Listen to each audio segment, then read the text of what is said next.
Здравейте, уважаеми зрители! Аз съм Станчо Пенчев, а вие сте с предаването Добър ден, Шумен.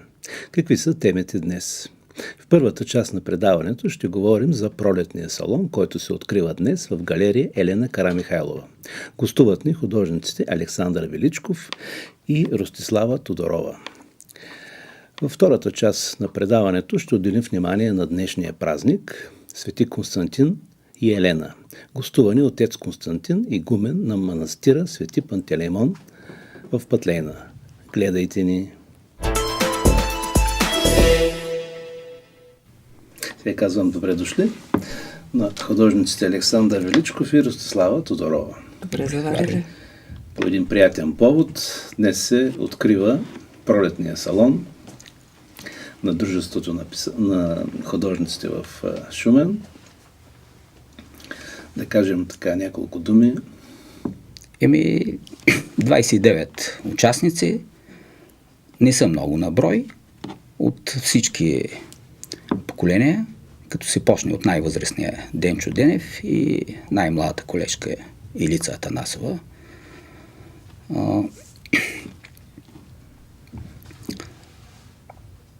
Има разнообразие.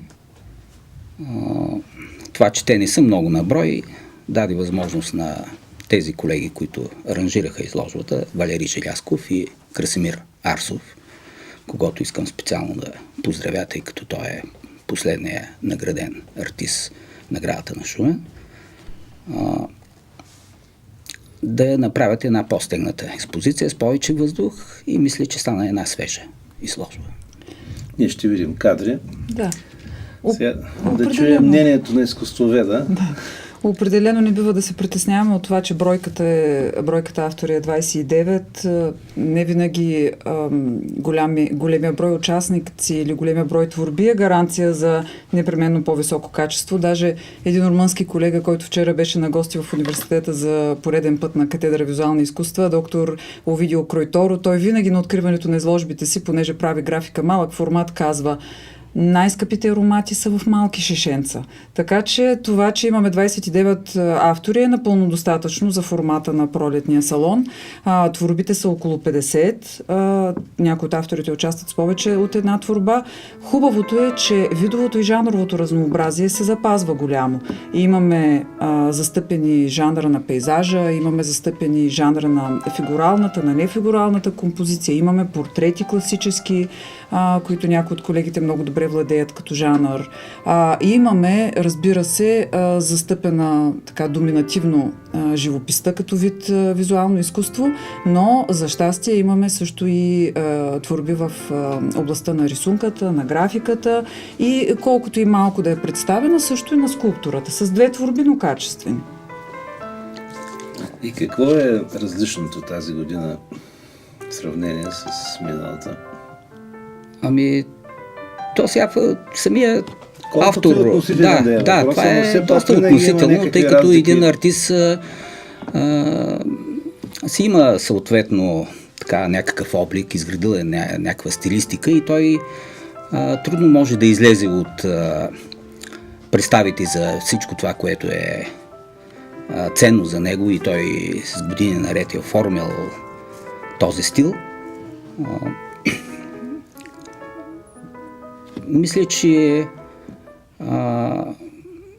има така едно разнообразие, примерно като се почне от най-реалистични, дори хипер така реалистични работи и се стигне съвсем до абстрактни. Има доста свободни неща. Сега много стилови са преплетени, но всичко това е през призмата на самия артист и той го е пречупал през собствения си натурал, собственото си виждане. Всичко това му е близко, за да... Ето колежката, например, която достойно представя графиката заедно с Таня Йорданова, великолепни неща. Дуаен. Именно. Аз нейната работа, например, виждам и нещо концептуално, така с лека закачка, с чувство за хумор, което малко повече отсъства в работите на специално в българското изкуство. Има още един колега, който е работил карикатура, Атанас Атанасов, да не се бърка с живописеца Атанас Атанасов. И едната му работа също може да се определи така с... Просто се личи, че това е артист, който е работил сатирични рисунки и това личи в неговата творба. Аз бих казала, че направи силно впечатление, поне от моя гледна точка, това, че част от колегите ги видяхме в ново за тях амплоа. Или, може би не ново за тях като творци, но ново по отношение на публиката. Много бях изненадана, например, от Бялата лястовица на колегата Виолета Петрова, защото тя е прекрасен живописец, представя се обикновено с живописните си творби. В каталога на Дружеството на шуменските художници участва с живописни творби единствено и само. И тази нежна, но едновременно с това много силна бяла лястовица, много лаконична, толкова многозначителна, много приятно ме изненада. Другия колега, който много приятно ме изненада от така средното поколение, е Камен Теофилов, който обикновено през последните години се представя или с сюжетни композиции, или с художествена фотография. Тази година Камен е дал един много издържан пейзаж, класически пейзаж, който се нарича През дима на града. Много бях изненадана, че показва класическа творба. В положителен смисъл бях изненадана. Ето Бялата лястовица, да, за която на Виолета, дума. да. Така че всъщност в този салон, в тази годишното му издание, при този стегнат формат, имаме достатъчно въздух между творбите и може човек спокойно да се загледа във всяка творба и така сам да си проведе един разговор с нея, нали, да види какво му говори и нали, какво има да му каже. Аз се радвам на жизнерадостното чувство, което усеща човек, като влезе в залите. Чудех се тази сутрин, като отивах да видя цялостната изложба, какво ще заваря. И много приятно впечатление ми направи подборката на кураторите на изложбата. Наистина поздравления заслужават колегите Валери Желязков и Красимир Арсов. Веднага вниманието се привлича от светлите места на Евелина Иванова. Те те посрещат още от входа на залата. Трябва да споменем, разбира се, доста добре застъпения пейзажен жанр. Там имаме доста колеги, които работят в пейзаж и са представили свои пейзажи. Павел Друмев, разбира се, Светлозар Черлингиров, Валентин Кулев, Тони Райчев, все утвърдени имена в този жанр. Ето това е на Камен Теофилов, да. Този... Който е син на Мариус Теофилов, Бог да го прости. Да, на поета Мариус Теофилов. Това са емоциите на Галина Петрова, една от представителите на по-абстрактните творби тази година. Трябва да споменем, че портретният жанр също пристъпва, въпреки че тази година е по-слабо застъпен, но там майстора на портретите с невероятно състояние Валентин Кулев, разбира се изявява, особено с портрета наречен Моя приятел Фикрет, и фотографския реализъм на Чавдар Драгиев с Емил Миления също не може да бъде пропуснат, той винаги привлича вниманието. На мен лично бяха много интересни абстрактните творби, по-абстрактните творби. Ние видяхме преди малко едно от тях. Да, на Димитър Балкански. Много впечатляващ. Балкански е много интересен художник. Той обикновенно не слага повече от една творба. Така лаконичен е в израза си, но той е винаги премерен. Тази година е направил нещо, е изложил нещо, което наистина много впечатляващо. Нарича се извинявам се, да. Понеже аз си мислех за другите измерения, в които ни вкарва той и позабравих името, нефигурална композиция, лагонично го е нарекал, но ни вкарва в други измерения.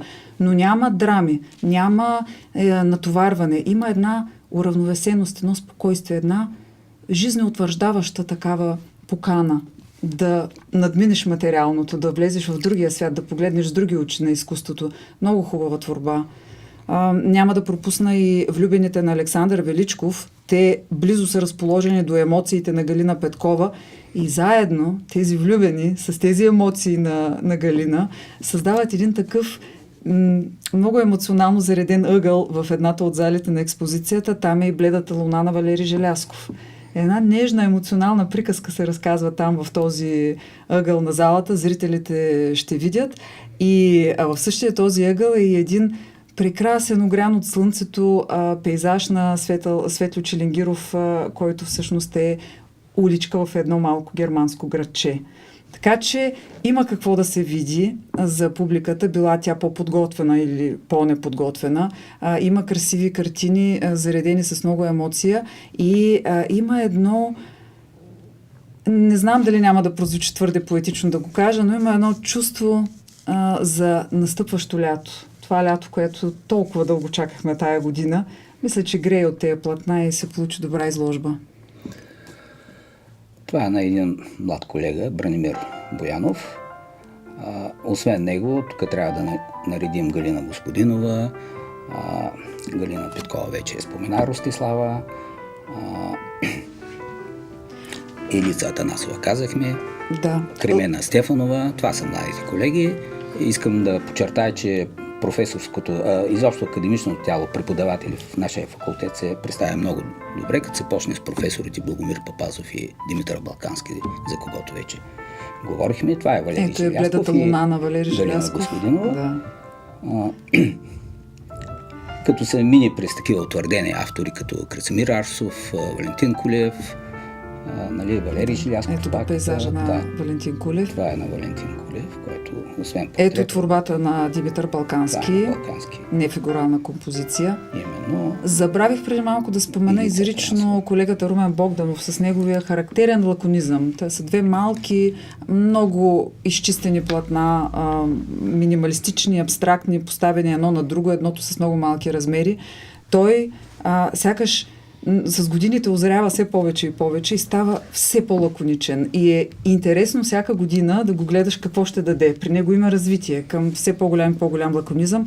Той като едно категорично поставяне на точка на всякакви разкази, така въздействат тези две картини, които е подредила една връз друга. Търсене на символа. Да, един много успешен артист, който има участие. Който никак не обича да говори за себе си, а всъщност е от много голяма величина творец, който някак понякога остава сякаш недооценен, сякаш не гледаме достатъчно в тази посока, което може да бъде свързано с това, че широката публика има нужда така от, може би, от малко повече допълнителни обяснения, за да хареса абстрактните творби, но няма случайно в абстрактните творби и тази година много се радвам, че имаме един много хубав баланс между репрезентативни и нерепрезентативни стилове на различните автори. Между това, което публиката би нарекла по-реалистични творби и това, което би нарекла просто с думата по-абстрактни. Един хубав баланс, не доминира нито едното, нито другото.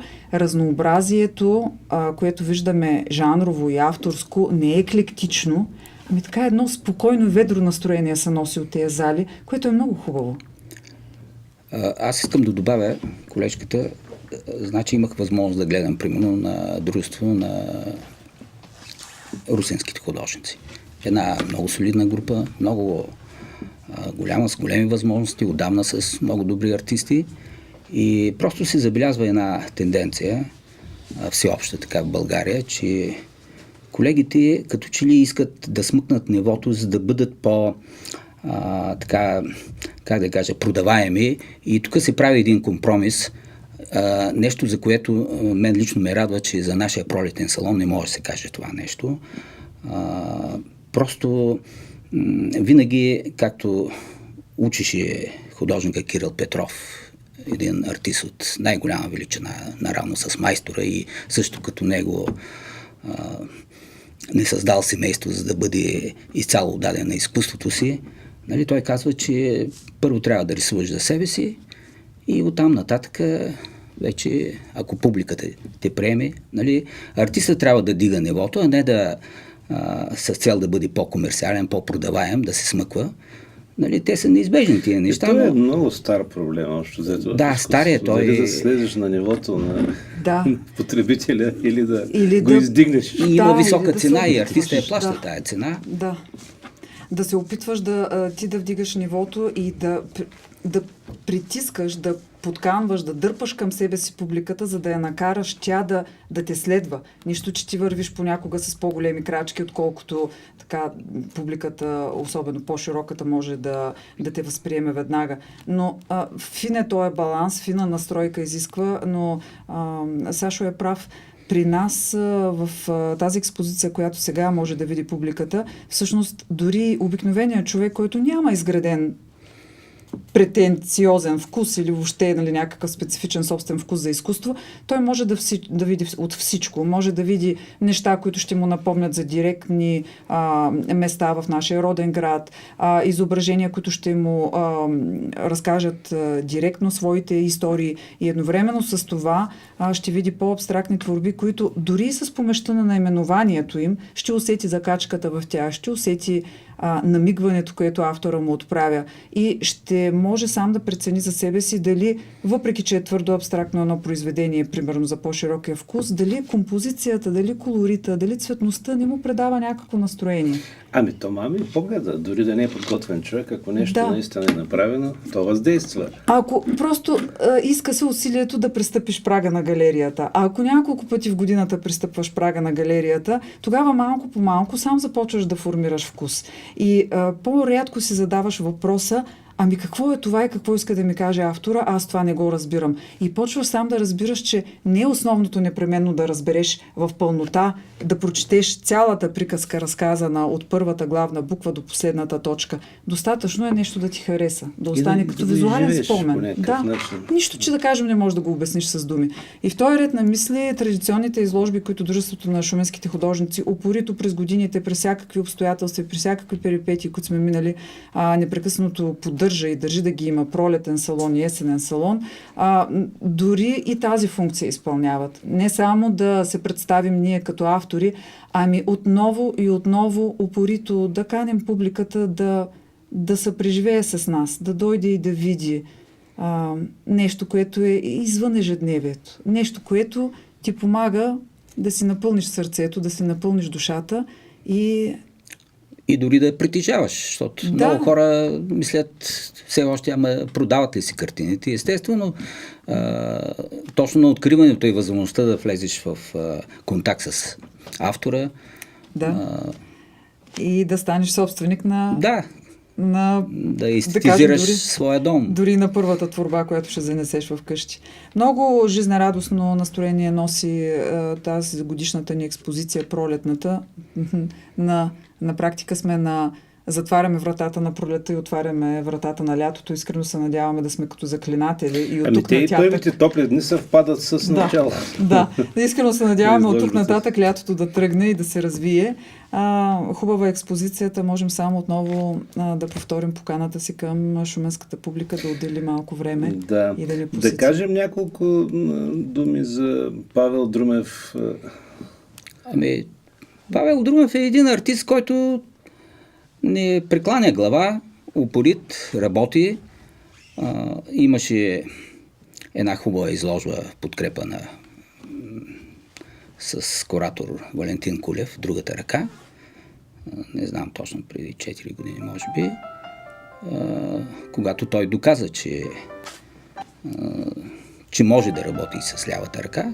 Затова беше кръстена Другата ръка, тъй като ако имаше артисти, които пък работят с лявата, тогава пък трябваше да работят с дясната. И поддържа своята форма, е нещо, което е за уважение. Великолепни пейзажи. Това е неговия. Ще видим. Те са негова запазена марка, просто прекрасен пейзажист, с толкова емоция, с такава лекота положени цветове. Просто отвътре този талант, който блика. А какво е различното от предния период? И при него се наблюдава същото постепенно озряване, постепенно смекчаване на някои по-емоционални черти, които иначе са се забелязвали. Едно, не знам, помъдряване. Благодат е това да живееш дълго, въпреки че здравословните проблеми пречат, за един творец това да не може да си служи с дясната ръка винаги е голям шок. Радвам се много, че Павел успява да преодолее това препятствие и не се предава. Това житейско дълголетие, на което той се радва, и тази негова сила и борбен дух, която му позволи да, въпреки препятствието, но новото препятствие, което му се случи, да продължи да твори, това е достойно за уважение и всъщност това го води към една друга гледна точка. Убедена съм, че всъщност това му помага още повече да изчисти позицията си като автор и още повече да се фокусира върху най-важните неща. Колеги, да видим пак кадрите от този момент нататък, където спряхме Те след това следват пейзажите. Да илюстрираме просто думите, защото все пак, нали, е друго. Да. Ето това неговите в ляво и в средата. Сега ще ги видим в по-близък план. Да. Ето за това казвам, че експозицията носи духа на лятото, на едно спокойно лято, не е на онова разразило се лято с мириса на море, на засъхнали водорасли в разгара в края на юли, а спокойното лято с това спокойно зелено, озрялото. Това е на професор Благомир Папасов. Много от това лятно настроение благодарение на творбите на Павел. Тук диптиха на Петър Дичев да споменем изрично. Много лаконична и хубава работа, много значителна. Да, той има много постижения в керамиката и също един много активно работещ артист, извинявам. Да, прекрасните отпечатъци, графични отпечатъци, колография и акватинта на Таня Йорданова, една от доайените в шуменската група на графиците. Тя обикновено работи в по-малък формат, тя е абсолютен майстор на малкия формат и тя е, между другото, една също така от изненадите, не че друг път не е показвала по-голямо форматни творби, но този път две голямо форматни за нейния афинитет към малкия формат, това са наистина много мащабни творби. Две големи творби да покаже Таня, това е събитие, което по-рядко се случва и на мен беше много интересно да видя нейния личен подбор. Пропуснах в началото да кажа, че по традиция наша, изградена, тези салони, пролетния и есения салон, не се журират. Авторите сами са си жури. Оставяме на личната преценка на автора да прецени с кои творби и с колко творби да участва, като вече, ако се случи така творбите да са повече на брой, тогава се налага автора да бъде приканен да направи автоселекция, да сведе броя на творбите до по-малък. И затова винаги е интересно, при положение, че няма жури на изложбата, винаги е интересно да видиш авторите с какво са избрали тази година да се представят. Затова така акцентирам върху тези нови лица, които виждаме в някои от колегите. Да, вчера, когато говорихме там с, така да ги наричаме, аранжори, може би, не точно куратори, аранжори. Да, може би в случая, защото куратора подбира авторите. Това правеше, те го казаха, че всъщност последните 2 години доста така самите автори критерият е повишен по някакъв начин. Да, съгласен съм с това. Да, и аз се радвам, че това беше тяхната оценка, че всъщност... Да, те най-добре имат поглед върху...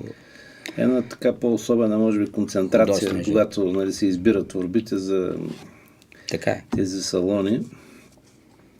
И се е получило нещо интересно. Това е наистина...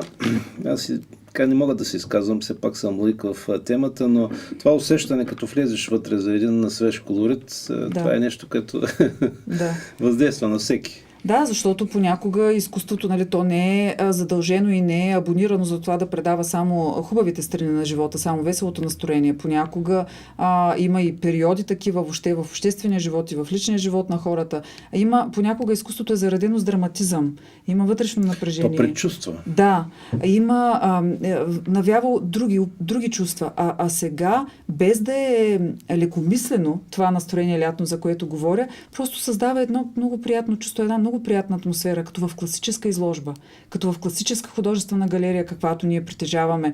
Не много градове притежават такава галерия, собствена в България. Така че от всякъде, откъдето и да го погледне човек, просто е един празник за сетивата, един празник за душата и си струва, разбираема изложбата и за широката публика си струва да бъде посетена.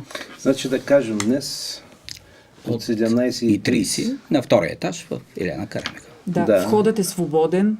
Не е нужно да си художник, за да присъстваш. Може просто от любопитство да пристъпиш прага и да участваш на официалното откриване.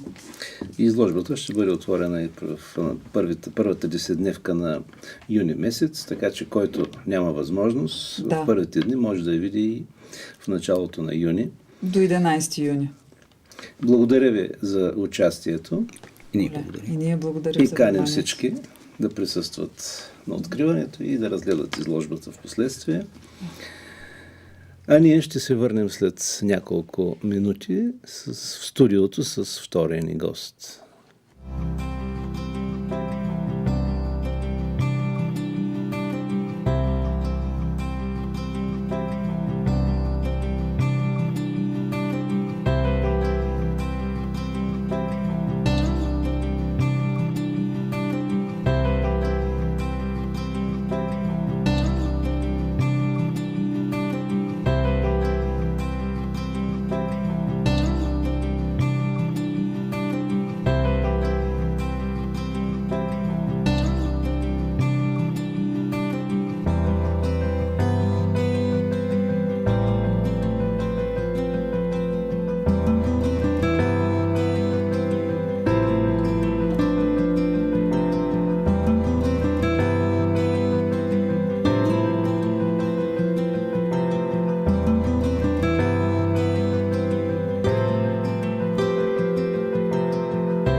Отново сме в студиото. Казвам добре дошъл на отец Константин, игумен на манастира Свети Пантелеймон. Добре заварили. И честит имен ден. Благодаря. И Свети Константин и Елена да помагат и закрилят всички зрители на Радио Шумен. На вас да ви помагат. Телевизия Шумен. Да, на телевизия Шумен. Извинявайте. В един чудесен ден се срещаме. Ами да разкажем нещо повече така. Ами, житието е доста така хубаво на Свети Константин и Елена. Той е родом от град Ниш, близо до София. Знаеме, че днешна София или тогавашен Средец е била лятната резиденция също на Свети Константин. Тези разкопки, които наскоро ги правеха Ларгото, доказват това. Нали, неговата фраза е, че Сердика е моя Рим. Точно така. А той е от град Ниш, който също не е много надалече от Сердика. Стар български град, сега на територията на Сърбия. На Сърбия, да. Част от екзархията е била. Да. Дика е имало така нататък до 1878 година. Знаем и събора на Сердикийския събор с участието на свети Атанаси Велики, нали, който не е от седемте велики събора, но е такъв доста известен събор между Втори и Трети Вселенски събор, направен, нали, на който са взети така доста решения за утвърждаване на православната църква, но да се съсредоточиме, нали, върху тяхното житие. Великото дело, което извършват майката и сина, е разкриването на гроба на нашия Спасител. Нали, цар Свети Константин, като се възцарява на престола, отпуска средства, помага не само с войска и с сила, но и с много парични средства започва да утвърждава православието. 313 година се издава едикт, в който се дава равноправие на православната църква. Милиолански или Милански? Да, Милански. Да. Едикт за православието е виновна майка му, а също така и баща му, който бил в източната част на Римската империя управител, но в последствие бива прехвърлен и в западната част и там той, когато избира своите служители, казва: всеки, който иска да се отрече от своя Бог, нека да се тръгне, а който иска да служи на мене, да остане. Тогава всички християни си тръгнали и тогава той казал: това са хората, които наистина вярно ще ми служат, и сменил заповедта на обратно и тогава всички християни се заградил с тях, а освободил всички, които са отказали от техните богове, нали, казвайки, че що могат да се откажат, нали, днеска да сме от Левски, утре от ЦСК, така да го кажем, нали, това са хора, които в други ден могат да предадат и него. Нали, имаме едно чудно идване на него от източната част, когато той е разделен с майка му и бил принуден да се ожени за друга съпруга и да стане там помощник император на Диоклетиан, да командва цялото. Династичен брак. Да. Тогава Константин решава да тръгне, но неговия опонент Максенций тук, който е бил и женен за дъщеря на Константин, на Констанций Хлор, нали, на неговия баща, решава да го убие, но по един чуден начин той научава за това нещо и вечерта, когато биват поканени на пиршеството, те изливат в гъби, изливат виното и се правят, че пият, и когато отиват да спят, те не лягат да спят, ами тръгват с конете и на всяка станция режели на лявото копито на коня жилата. И така са префърлили, защото знаейки, че следващите, които ги преследват, няма да могат да ползват конете. И така успели да се измъкнат и да си отиде при баща си. И този заговор, нали, който може би имало някакво предусещане от него за последващите години за Свети Константин, той успява и отива при баща си и там обичан от всички хора, защото бил много добър по душа, силен, нали, атлетичен като войн и хората го обичали много и той получава такава харизматична предварителна благодат, така да се каже, преди да бъде кръстен, когато влиза в Рим и императора, който бил имали един такъв лош навик да ограбват най-богатите хора, да изнасилват жените им, да ги съдят по съдилищата и тогава те се обръщат към свети Константин и той, бивайки с малка армия, нали, но виждайки в небето кръста на Христос, тръгва на война и побеждава императора и тогава вече започва тържеството на православието. След няколко години, когато се издава и този Медиолански едикт 313, идва и битката с Максенци, който на няколко пъти предупреждаван от него не спирал гонението срещу църквата Христова и тогава и покрай устието на днешна Струма към Бяло море, в битка той успява да спечели и да получи абсолютната власт над Римската империя и мести столицата в Византион, Константинопол, малко градче. Малко селище, тракийско. Тракийско селище. На брега на Златния рог. Предполага се, че и той пород е бил тракиец. Да, това почти сигурно е. То няма какъв друг да е. Да, на Балканите. От край време се живеят българи, тракийци и гърци. И ръста му също така подсказва, нали, бил е много снажен и силен, висок. Аз съм виждал негова подбедрица в неговия манастир на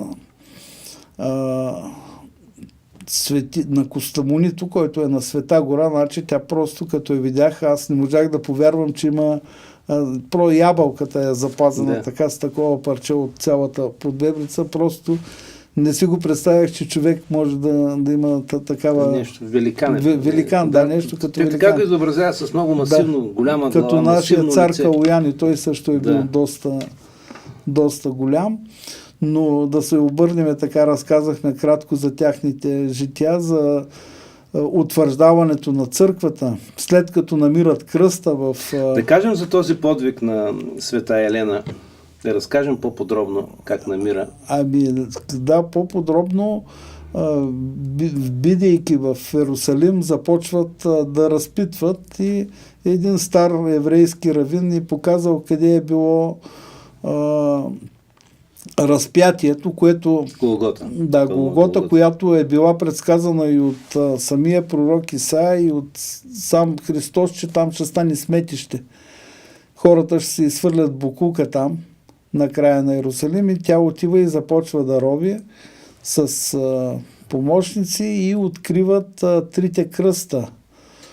И тогавашният патриарх на Иерусалим се чуди, нали, кой, нали, е от тях е.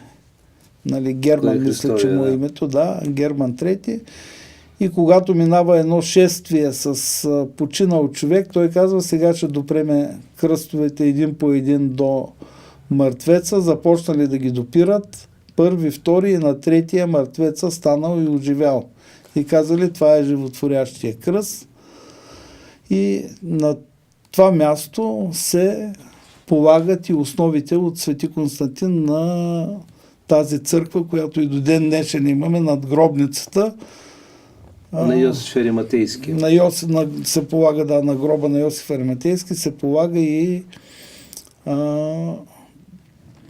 църквата за Възкресението. Но самия кръст е бил съвсем много наблизо. Нали, тя в Библията, даже в големия храм, който е извън гробницата, в големия храм, в единия край, нали, е и мястото, където е бил забит и кръста. В Иерусалим се вижда. Те са, може би, на няколко метра един от друг, нали, на не много голямо разстояние. И до ден днешен виждаме и чудото, което става, падането на огъня, когато празнува самата православна църква. Винаги в дадения час... Това е, че интересно, че се случва също взето на православните. Само на православната, не са, за да покаже Бог къде е точно правилната вяра.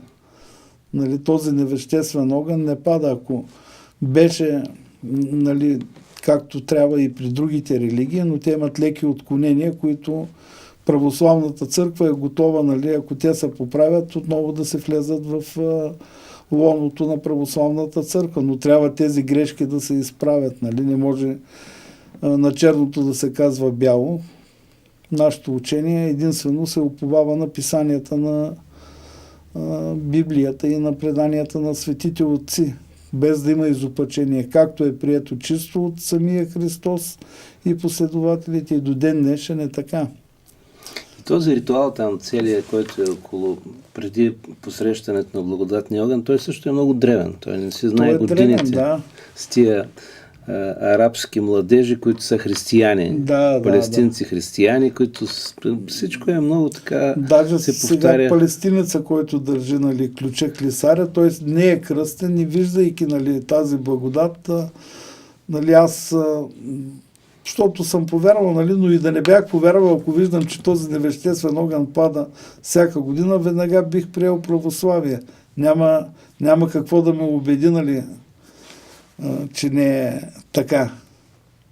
И той е много строг самия ритуал. Той се запечатва с една огромна пита. С восък, както е било по времето чака се момента, на римския император. Те самите евреи са искали да бъде запечатан, нали, и да го пази стража, за да не би да го откраднат учениците и да кажат, че е възкръснал. Даже е било платено на стражата за това нещо, но ангел Господен отваля скалата и Христос възкръсва. Нали, това е чудо, нали, което ние трудно може да си го опишеме, но е факт и поправяне на падналата човешка природа.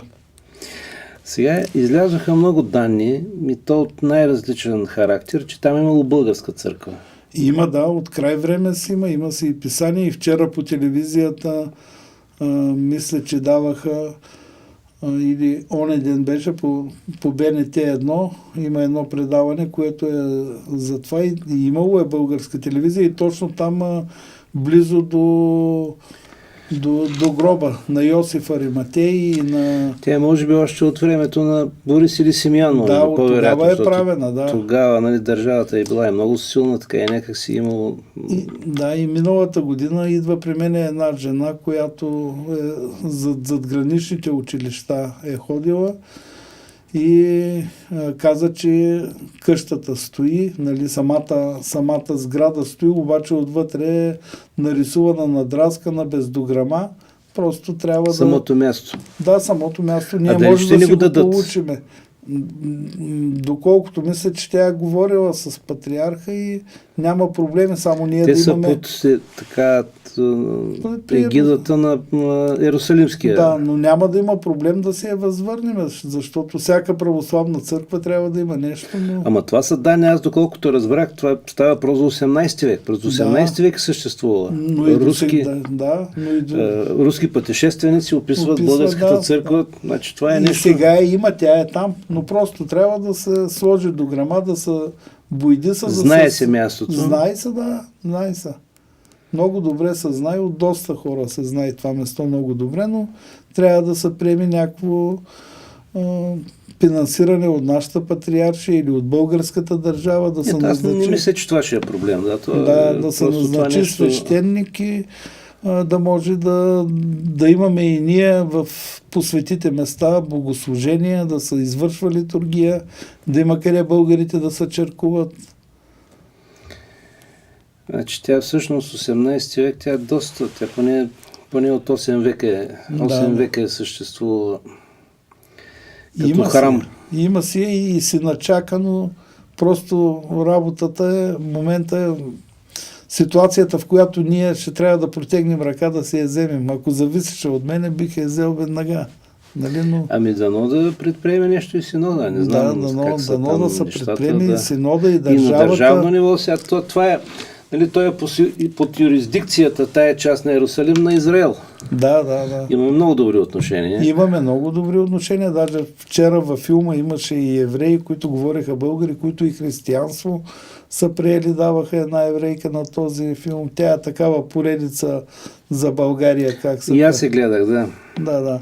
Така че просто трябва само да скъсаме ябълката. Тя е озряла и чака нашата православна църква да се здоби с този храм и мисля, че трябва това нещо да се направи, да не се чака. Разбира се. Защото някой друг ще скъса ябълката, като види, че ние не искаме да я едеме. Щом не принадлежи това нещо, просто трябва да си го вземем. трябва Да си го благодат, вземе там, да. но кой знае колко средства няма да отидат, за да се възстанови. Колкото и да отидат. Колкото и да Държавата, църквата трябва да ги отдели. Трябва Това да ги е отдели, нещо, което да. просто няма какво да Няма да се какво, скъпим. да. Нали? Да, може и да се направи един инициативен комитет, но не зависи от моята длъжност и нали, иначе по силите ми аз нямам нищо против да се наема, да помагам с каквото мога, но не трябва да се пренебрегват по висшите А поставено инстанции. ли е това за разглеждане в Синода или? Ами мисля, че не. Но Хубаво просто може един инициативен комитет, нали, да се направи с От обществените по дори. обществените, да, с подписи и да се изпрати писмо до Синода да обърне внимание, нали. Аз се надявам след този филм, нали, доста хора са Доста хора разбрали, да че се това не... да. Аз съм чувал за тази църква преди години още, но не знаех, че мястото е локализирано, че просто... Да, има го, просто има го. Средства е само и на така, Просто на средства е, влияние. иначе, така, да иначе просто да имат си го добрата издействаш. воля и от Иерусалимския патриарх и от всички да ни го предоставят и да започнем да служиме там. Което ще е много хубаво. Колкото да отидем. повече православни църкви има в Иерусалим, толкова Да, по-добре да. всъщност. Това е Като място, отиде където... всеки българин ще се радва да отиде да чуе на собствения си Да, има език. доста поклонници вече, Да. които посещават. Ето сега и на слизането на благодатния огън имаше няколко български групи там. Да. Те се видяха всъщност. Много вече българина започва да се връща в правотеческите пътеки и Бог ще му въздаде много. Бог обича всеки син, който се възвръща при него като будния син. Веднага му слага златния пръстен, новите дрехи, огоения телец му заколва. Стига да иска да е покрай него. Нали, а пък при него няма нищо лошо, при нашия Отец Небесен. Има в изобилие и духовни и материални блага, които дава повече, отколкото ни трябват. Сега какво да си така един християнин, какъв да бъде примера от този ден, от това дело? Ами това дело е равноапостолно, защото гоненията до този ден ги знайме. Преследване, Римската империя е приемала всички богове и те първите няколко години не са преследвали християните, чакайки те да се присъединят като още едно божество към Римската империя, Пантеона, да. към пантеона, но учението, Христовото учение, нали, той е специфично така за него си, нали, защото един е Бог, нали, няма много богове и не може той да се приравни наравно с други богове, които са измислили от човешката фантазия, нали, по научаване от дявола, естествено, който иска да има такава бъркотия. И тогава вече по времето на Август, на Нерон, Тиберий започват гоненията срещу християните до времето на свети Константин, като имаме много свети, нали, които с кръвта си, като свети Георги, свети Пантелеймон, свети Даси, свети Димитрий, дори виждайки чудесата, които стават след мъченията, потапането в горещи масла, в олово, всичкото и те излизат невредими и гледайки с очите си, пак не вярват на силата на Твореца на Вселената. Нали? Просто това е едно трагично положение на човек, който виждайки това нещо не може да го осъзнае за мене. Нали? До каква степен е била тази заблуда, но в края на краищата той ставайки свидетел на много такива работи, цар Свети Константин, твърдо решава да наложи и да даде равноправие на самата църква и сам той се предлага пък и на нейните услуги и създава новия Рим, който не е с арени за избиване на хора и други храмове, а Византион го прави с много църкви. Прави го наистина Втория Рим става град на Христос, Новата вяра. на новата вяра. Той наистина, че Рим нямало е как да се превърне в град, такъв град на вярата. Трябва да се изгради нов. И затова няма Колизеум, няма арени, няма избиване на хора. Единствената жертва е Христос, който веднъж за винаги се пренесе за нашето спасение. И вече няма жертви. Жертвата е, която се пренася по време на литургия, претворяването на хляба в плът и кръв Христови. Това е жертвата. Никой не отива, не реже горе от нашия Творец парчета и да ги слага. Просто самия хляб и самото вино стават в действителни истински кръв и плът на Христос, но под формата и вкуса на хляба и на виното с пренесените дарове, защото много хора не биха ги приели, ако в действителност видят, че са така. Затова Всевишния, нашия Отец е оставил тази форма и този вкус да се запази, но в действителност, като ги приемаме, ние приемаме кръвта и тялото на нашия Спасител, за да може да се уеднакви нашето тяло и кръв и дух с него и да се доближим максимално до съвършенния човек, да получим съвършенство в плътта си, да се разви душата, духа и това е залог за вечността. Да. А да ви питам, какво ще стане сега? Той е казус с Македонската православна църква. Нашия синод създаде комисия да реши този въпрос, но той е много сложен, разбира се. Той е сложен, да. Аз бях на конференцията в Богословския университет, това е архиескопия, която е създадена специално за българската държава.